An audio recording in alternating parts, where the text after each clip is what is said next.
Son las 6 de la mañana. Es momento de sintonizar el análisis de las noticias más importantes de Colombia y el mundo en La Hora de la Verdad, con Fernando Londoño Hoyos y su equipo periodístico. La Hora de la Verdad, para estar bien informado.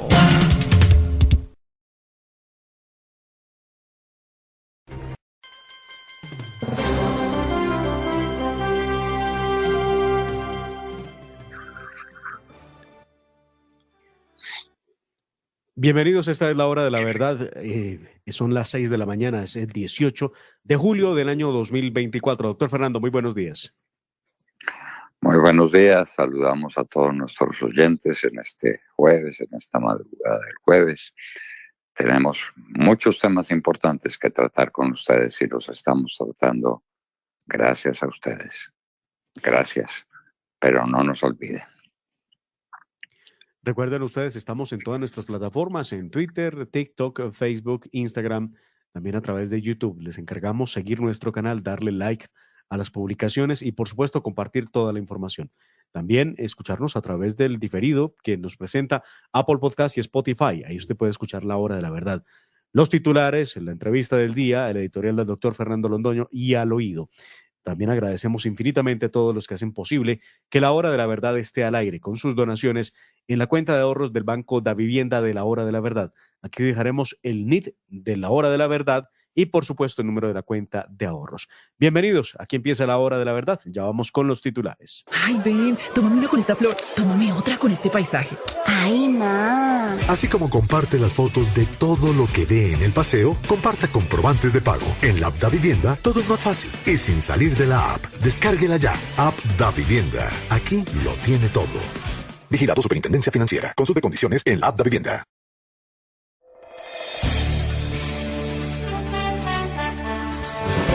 Estos son los titulares que son noticia en el mundo y en Colombia, en La Hora de la Verdad.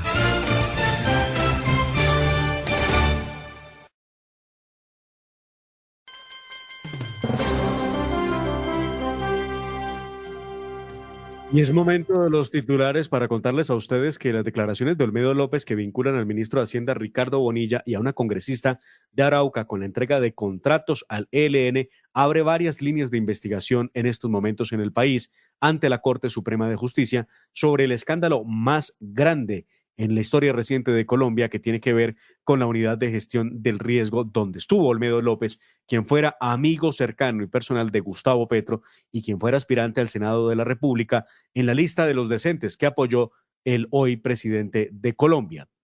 En la noche de ayer, Noticias Caracol amplió nuevamente su denuncia sobre la declaración juramentada de Olmedo López que le entregó en junio pasado a la Sala de Instrucción de la Corte Suprema de Justicia, en la que mencionó todos los detalles del escándalo de corrupción al interior de esa entidad.